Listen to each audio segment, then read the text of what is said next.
जब भी किसी को हाई रिटर्न चाहिए होता है ना, तो वो ज़ाहिर सी बात है कि वो इक्विटी की तरफ ही भागता है, क्योंकि वहाँ पर पैसे बनने के चांसेस या प्रॉफिट बनने के चांसेस ज़्यादा होते हैं। तो मैं आपसे ये जानना चाहूँगी कि अगर मैं P2P की बात करूँ, तो ये वहाँ से कैसे हटके हो सकता है? क्योंकि देखिए, रिस्क तो यहाँ पे भी है, जैसे कि आपने कुछ देर पहले बताया। राइट। तो उसको ये फिर कैसे मैनेज करता है? सो अगर साइकोलॉजिकल लेवल पे मुझे देखना है दोनों इंस्ट्रूमेंट्स का डिफरेंस, तो इस तरीके से हम देख सकते हैं कि कभी कभी first biggest difference point is equity is your exposure in the business. हुँ, अगर बिजनेस ग्रो करेगा, कंपनी की अर्निंग ग्रो होगी, तो आपकी स्टॉक वैल्यू बढ़ेगी। हुँ, उसके साथ साथ बहुत सारे मैक्रो इकोनॉमिकल एस्पेक्ट्स भी वहाँ पे जुड़ जाते हैं हुँ, कि अच्छा, इंडिया के अंदर एफआईआई का फ्लो कितना आ रहा है, हाँ, डोमेस्टिक इन्वेस्टर का फ्लो कितना आ रहा है, हुँ, क्या म्यूचुअल फंड के थ्रू पैसों का फ्लो आ रहा है, तो हुँ, उसके हिसाब से भी बहुत सारी प्राइसिंग इम्पैक्ट आती है। हुँ, बट मोटा मोटी आपका एक्सपोजर जो है हुँ, वो कंपनी के बिजनेस के ऊपर है।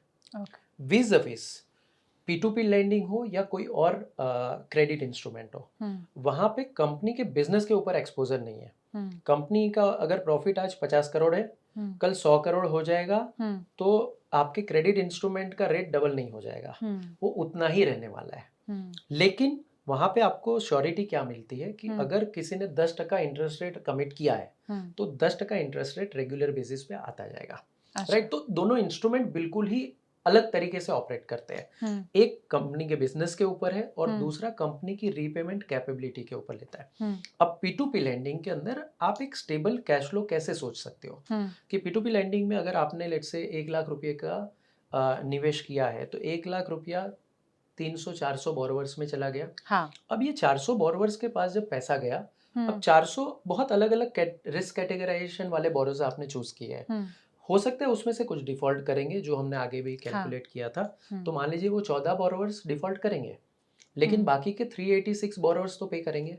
हुँ, अब ये अज़्यूम करते हैं कि बहुत स्ट्रेस केस सिनेरियो आ गया, हुँ, जैसे कोविड फर्स्ट वेव आया था। हाँ, it was a completely out of the blues kind of scenario. हुँ, वो एक black swan kind of event भी बोल सकते हैं, क्योंकि हुँ, मैंने भी फर्स्ट टाइम लाइफ में देखा, अच्छा, आगे का फ्यूचर का कोई क्लैरिटी नहीं है, क्या होगा कल किसी को नहीं पता है, राइट? बिल्कुल, ऐसे सिचुएशन में भी हमारे पोर्टफोलियो का डिफ़ॉल्ट 5.9% तक गया था। Hmm, that was the highest default rate which we hmm, have seen, which is now around 3.5%।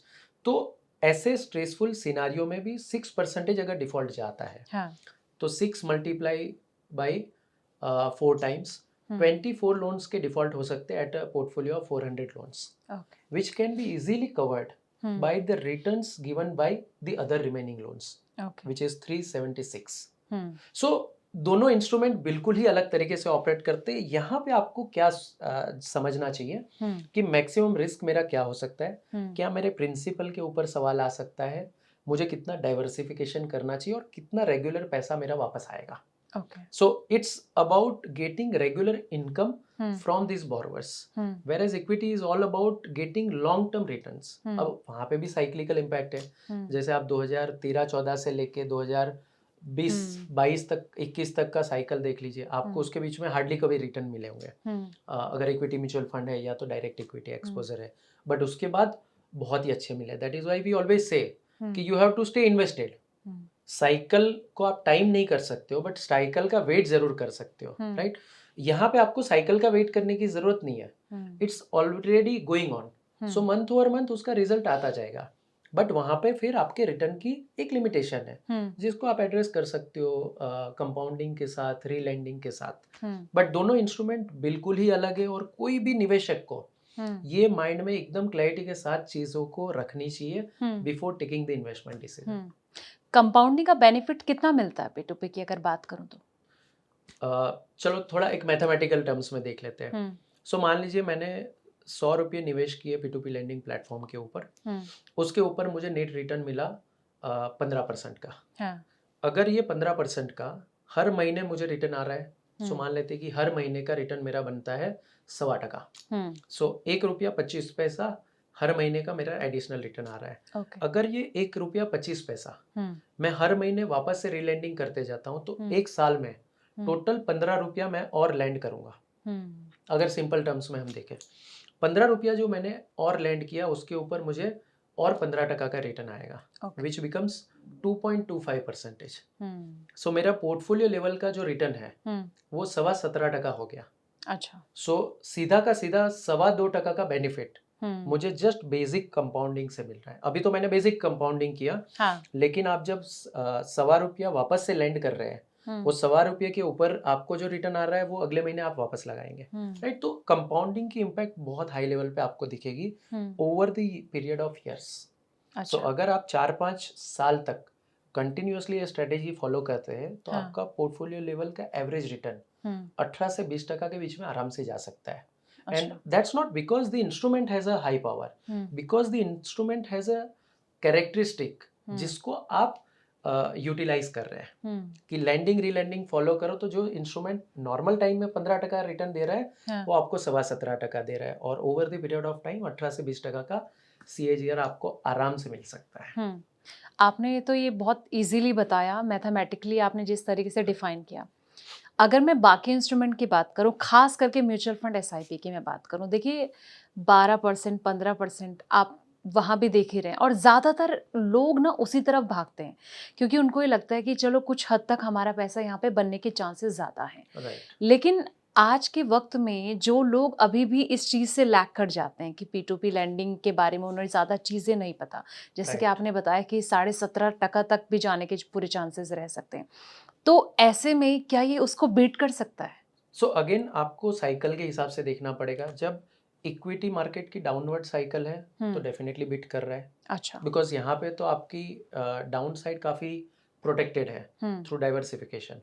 सो हो सकता है 15 की जगह पे आपको 13% का रिटर्न मिला, बट वो तो मिल ही रहा है compare to few years in equity cycle जहाँ पे कभी नेगेटिव रिटर्न भी जाता है, कभी जीरो भी रहता है। अगर मैं उसको कंपेयर करूंगा लेट से लास्ट 15 ईयर्स, तो 12 से 14 के बीच का एवरेज रिटर्न इक्विटी मार्केट से आया होगा। तो क्या वो कंपेरेबल हो सकता है? डेफिनेटली हो सकता है।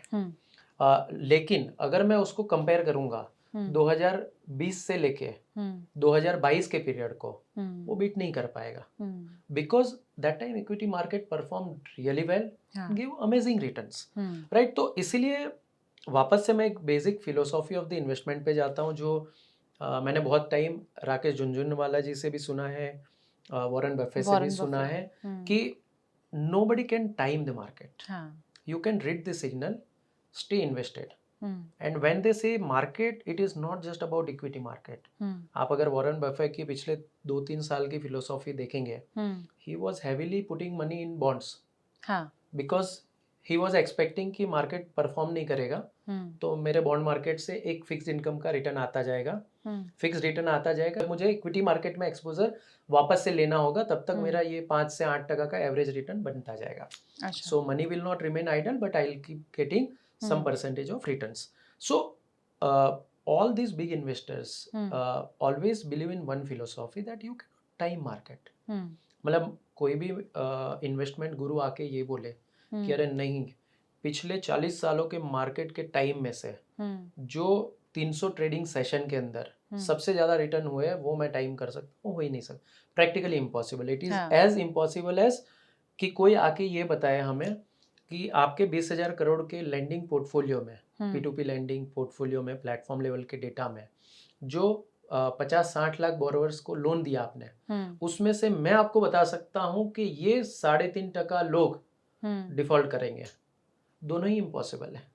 It's all about probability, so nobody can time that और nobody can predict this.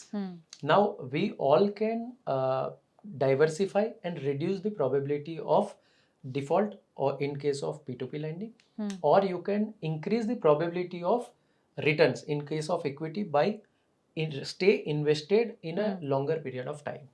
So अलग अलग टाइम पे कंपेरेबल भी है, कहीं पे ज़्यादा भी दे सकता है, कहीं पे कम भी दे सकते हैं। इसीलिए हमेशा एक पोर्टफोलियो लेवल पे हमें सोचना चाहिए कि मैं हमेशा मेरे पोर्टफोलियो में 5 या 6 चीज़ें होनी चाहिए, भले कितना छोटा पोर्टफोलियो क्यों ना। कोई निवेशक का खाली 50,000 का पोर्टफोलियो है, बट 50,000 के पोर्टफोलियो के अंदर भी वैसे ही देखना चाहिए।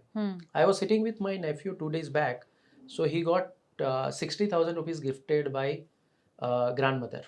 अब वो मेरे साथ बैठ के डिस्कस कर रहा था कि मैं ये पैसे कहाँ कहाँ पे लगाऊं। So he wanted to take exposure in 2 instruments. Then I explain कि at your age of 19 years you can be the most aggressive investor, but still take highest bet on that instrument, but take bet on these 3 instruments as well. Hmm, and understand how money works, hmm, right? Then only you will be able to understand power of each and every instrument. हम्म, अब 60,000 के portfolio में भी वो 4 चीजें करेगा. हम्म, सो उसी तरीके से हर निवेशक को, हर इन्वेस्टर को हम्म, अपने पोर्टफोलियो लेवल पे राइट स्ट्रेटेजी फॉलो करनी चाहिए. हम्म, हमारे P2P लैंडिंग प्लेटफॉर्म पे स्टार्टिंग के डेज में हम्म, कई बार ऐसे लेंडर्स आते थे जिनको क्या हो जाता है, एक ह्यूमन साइकोलॉजी ऐसे काम करती है कि हाँ, मैंने एक लोन देखा, हाँ, वहां पे बोरोवर का रेट है 30%. हम्म, अब मुझे बहुत एक्साइटमेंट आ गया कि अरे यार हाँ, मेरे पैसे पे तो 30% रिटर्न बन जाएगा. Hmm, so I ignore all my senses hmm, and I think कि यार चलो डिफॉल्ट होगा तो थोड़ा बहुत हो जाएगा. Hmm, but it is not about थोड़ा बहुत. If you have given 10,000 rupees to one borrower, hmm, अगर डिफॉल्ट होगा तो वो पूरा जाएगा. Hmm, and that is why at a platform level we hmm, put restrictions on how much one lender can give to borrower also. Hmm, So we don't allow beyond certain limit based on the loan, based on the investment amount of the investor. हम्म, कभी कहीं पे 500 रुपया होगा, कहीं पे 1000 होगा, कहीं पे 4000 होगा. हम्म, राइट. तो ये एक ह्यूमन साइकोलॉजी है कि 30% देखा तो मैं तो सोचूंगा यार मेरा हाँ, 1 लाख रुपया 1,30,000 हो जाएगा, hmm, wow, hmm, this will beat everything. Hmm, but actual result में वैसा नहीं होता है. You have to understand the risk, you have to address those parameters. तो वो समझना बहुत जरूरी है, भले कितना भी छोटा पोर्टफोलियो हो या कितना बड़ी बड़ा हो. बिल्कुल. भाविन, P2P लैंडिंग को लेकर सबसे बड़ा मिथ क्या है? क्या एक हाई रिस्क निवेश है या फिर कहीं ना कहीं ये जो डाइवर्सिफिकेशन होता है उसको मैनेज कर सकता है? बिल्कुल मैनेज कर सकते हैं. हम्म, सी, हर एक इंस्ट्रूमेंट में रिस्क है. हम्म, ये बिल्कुल बहुत बड़ा मिथ है कि ये बहुत हाई रिस्क ही है. हम्म, हाई रिस्क कब बन जाता है कि कई बार निवेशक आते हैं, वो 1 या 2 लोन्स को चूज करते हैं. अब प्लेटफॉर्म लेवल पे एवरी मंथ हम लोग लगभग 3-4 लाख लोन देते हैं. हम्म, अब उसमें से परसेंटेज वाइज हमें पता होता है कि इतने हजार बोरोवर्स तो डिफॉल्ट करेंगे.